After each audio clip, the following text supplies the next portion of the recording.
kukho le mifanekiso le ekuqhutywa kuyo yole rhanyana. Kubona namhlanje kwiindawo ezininzi kukho abantu abahamba bayokuthetha emangcwabeni bethetha abantu abafileyo. Ubona namhlanje kukho abantu abahamba bayokuthetha nabantu abafileyo nezidumbu. Namhlanje zonke ezo zinto ezo zizinto eziphikisa umthetho kaThixo. Zonke izinto ezenziwayo ndizibalileyo kwakudala ndizithetha. Andisakhumbuli ukuthi kwakungophi unyaka ndingena ngezifeni ndithethe izinto ndizithethayo. Nayizolo linye lakuqala ekupheleni last month last year bendithethile nanamhlanje ndisazithetha. Sathi yonke into yenzayo athi uThixo mayingenziwa isuka kuSathane. And abantu abaninzi emhlabeni wonke benza kanye ezi zinto athi uThixo mazingenziwa. Yathi ke ngokuloo nto abantu bonke bakhonza uSathana. Sathi isibhalo ihlabathi lilele konke. Zathi ihlabathi lilele konke ndawo. Liphele lilele konke ndawo. Ihlabathi lilawulwa nguSathana. uYesu Kristu simbonile after i-fasting yakhe ye-40 days apho kwafuka uSathana khona wambonisa izikumkani zonke zehlabathi. Wathi joka bonke abantu aba izikumkani zezabo. If nawe uqubuthe kum ndiza kunika ibezo zakho. Akavuma uYesu Kristu wathi inkosi uThixo wakho oyakuqubutha kuyo ukhonze yona yodwa. Wathi yinkosi uThixo wakho, yinkosi uThixo wakho oyakuqubutha kuyo ukhonze yona yodwa. Ndiyaphinda namhlanje abantu baqubutha kwimifanekiso yale rhanyana, abantu baneminqamlezo ejinga apha kube emiqaleni yabo bayithatha bayiphuze. Abantu baqubutha kuma-Roman Catholic Church apho kukutya khona istatue sikaMary. Abantu namhlanje bahamba ucela incedo kubantu abafileyo, bahamba babheka emangcwabeni abelungu baphathe irose, abantu abangamakhaladi baphethe irose, abantu abangamnyama bahamba bocela emaxhantini bade baxhele basile notywala. Kodwa iBhayibhile yona ithi yinkosi uThixo wakho. Ithi uthi uYesu lo angafunwayo, lo kuthiwa wazojika indlela abantu ababephila ngayo. Loo ndlela leyo akekho nomnye kwaba bantu bathi uYesu Kristu wafika wazojika onothi nansi le ndlela thina sayibhalelwayo nguThixo. Akekho nomnye bafundisikazi bomama bebhatyi, bantu bonke nje abaxokisela abantu onothi nansi indlela esasiphila ngayo thina uThixo wasinika yona ukuthi siphile ngayo. Akekho onoyikhomba athi kwakuthiwa mathina masoqubutha konke abafileyo sothetha emaqhandini sihambe siyothetha nezidumbu. Hayi kumzi wakho lona sofikile kwakho zonke zazinto akekho.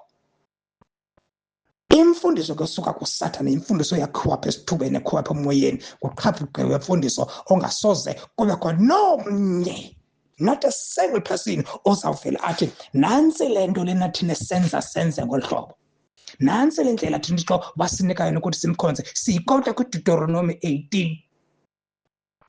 Akekho. Thina sithetha izinto ezibhaliweyo sibona njengamaxoki. Yabona abantu banenyaniso ngabantu bavele banemfundiso njabo ze-doctrine abazakhele zona. Ngabona abantu banenyaniso bantwini. Not a single one ongafika. Ngisho lo mshumayeli no uma phaa athethe le bayithethayo bahamba ngayo ngoku. Abantu anotsho. Athi nansi lithetha apha kule ndawo, uthatha kuMateyu le. Ithi ayikho. Ihlabathi abantu abaninzi 99.9% yabantu abasemhlabeni bakhonza uSathana.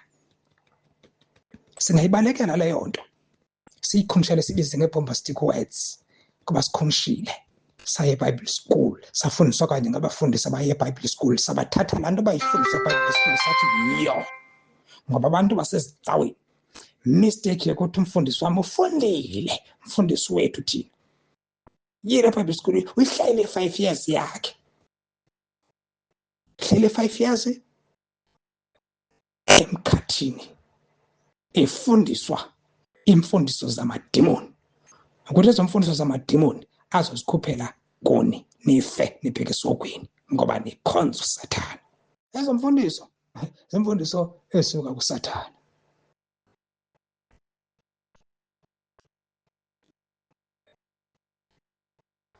Asothula sibona kulahlekwa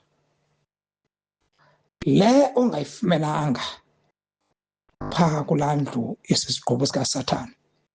Apha kuthiwa nxibani khona eBrukwezini nabantwana benu bangenza nje. Ungenza unothanda umuntu angazihamba indlela afuna uzihamba ngayenza izinto ezicingayo ngokwakhe akomthetho kwalolenes kwenziwa nje. Ungayifumenanga pha kulaa ndawo uzayifumana apha kum. Apho kukuvula zibhuqe kungekho mthetho kuhanjwa nje kuthe sa.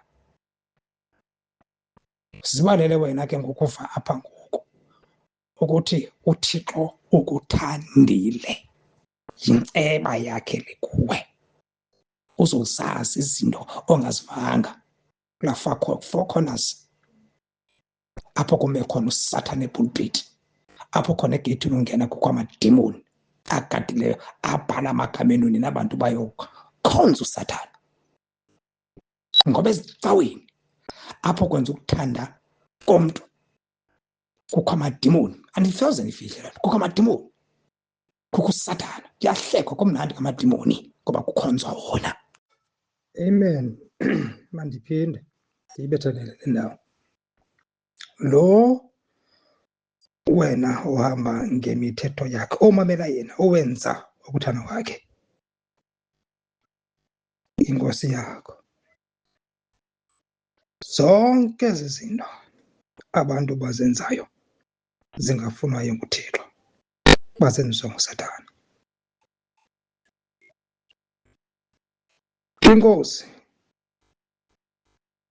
yakho wena wophula imithetho kaThixo, wenza ukuthanda kwakho, ungena nabo kuThixo ufuna ntoni, uthanda ntoni, yeyiphi into angayifuniyo, wenza nje kuba kuthiwa kuyenziwa. Zange wena ngokwakho wazifunela inkosi Yesu Kristu uve ukuthi ifuna ntoni, yeyiphi into engayifuniyo. Wena wahamba nento eyenziwa ngabantu abaninzi ebubuxoki.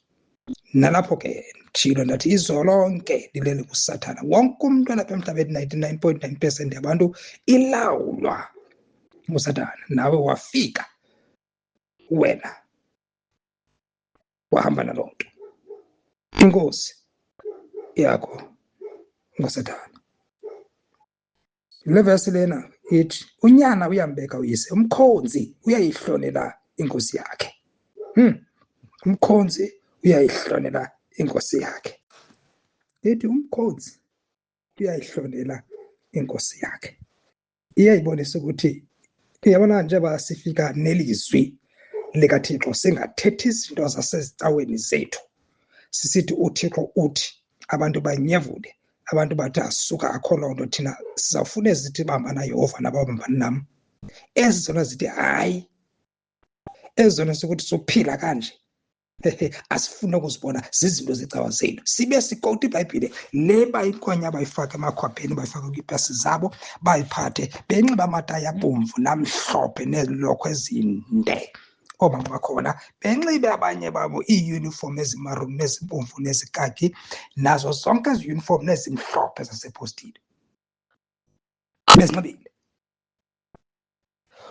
Lo enimhlonelayo,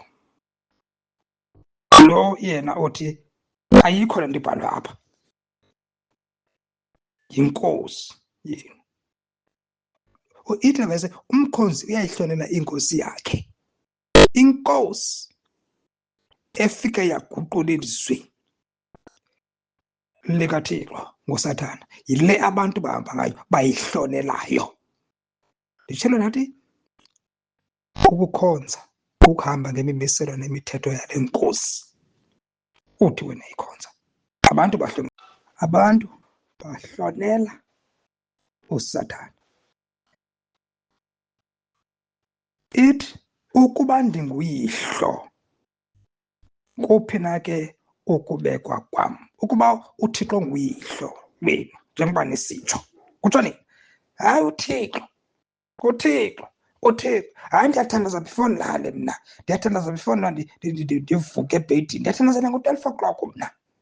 Hey. UThixo ngoku uthi ukuba ke ndinguyihlo, ngokutsho kwenu uvuke nithandaze, mane sithi Nkosi siyacela, sicela usikhusele. Ukuba ndinguyihlo, kuphi na ke ukubekwa kwam? Utsho ukuba ndiyinkosi yenu, itsho la verse 6 isehlithi ukuba ndiyinkosi, kuphi na ke ukoyikwa kwam? Ukuba ndiyinkosi, kuphi na ukoyikwa kwam? Ukuba ndiyinkosi, kuphi ukoyikwa kwam? Anithi nithi yinkosi yenu, hayi inkosi yam uThixo wam, kuphi ukoyikwa kwakhe? Xa nizophikisa izwi lakhe, niphikisa indlela athi yena philani ngayo, nithi nasawuphila ngendlela yotatomkhulu, saphila ngendlela esasikhuliswe ngayo, eyokuthi yena uthina phezulu lakhe asinandaba. Sibe sizikowuta ezinye ivesi, sibe sizithatha ezinye ivesi sizisebenzisa kukodwa ukulungelwa, kodwa kwakho uThixo ukulungelwa asifuni okukuThixo ukulungela, sifuna okwethu, funa okwethu ukulungelwa. Asi ndenzele inceba, hayi apha endlini kunjena ndicela imithandazo. Ngapha kuyahanjwa kuyajolwa, ngapha kuhanjwa kunelizwi loqhutyudwa kuzo, ngapha kuyaphinda kubekho cases zebranti, ngapha kuyatshaywa, ngapha kumanyelwa imiculo erigi ne-hip hop ne-R&B nekwaito ne-house. Ngapha athi abantu sebetshatile baphinde bahambe botshata namanye amadoda bephikisa zikaThixo. Zonke ezi zinto ezibasenzayo baphikisa zikaThixo, babhizi bayaguqa bayathandaza. Ngomphi le nkosi uthandaza kuyo? Yeyiphi? Ivesi yasicacisela nje phandle ukuthi uSathana kwayena yakwazenza ingelosi yokhanya phambi kwabantu sithi uYesu Kristu inkosi, but izinto esizenzayo zikhabana nezwi likaThixo. Sizintoni? Singabantu abazenza abantu benkosi.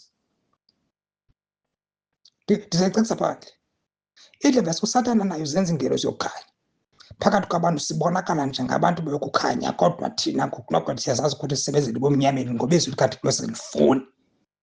Asimbeki uThixo, asimoyiki uThixo. Oyena mntu simkhonzayo nguSathana, oyena simhlonelayo, oyena simbekayo nguSathana. Unyana uyambeka uyise, umkhonzi uyayihlonela inkosi yakhe. Yazi ndiyithanda le. Umkhonzi zonke ezi zinto esendizibalela apha zenza ngabantu zizinto ezikaSathana. Abantu bamhlonipha kakhulu uSathana, inkosi yabo. Ngabana oyena mntu umhlonitshwa kakhulu. Ezi zicebhezana zinxitywayo, ezi bhrukhwe zinxitywayo, oko kuzijika indlela abantu abadalwe ngayo nguThixo, babonisa ukuthi bona bahlonela inkosi yabo enguSathana.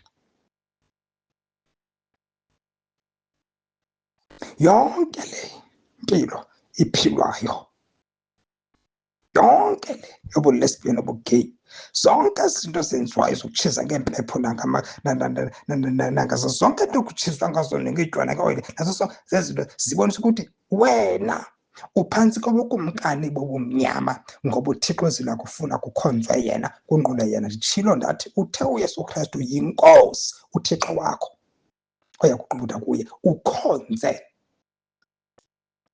yena yedwa. Ukhonze yena yedwa, ukhonze yena yedwa qha kwaba.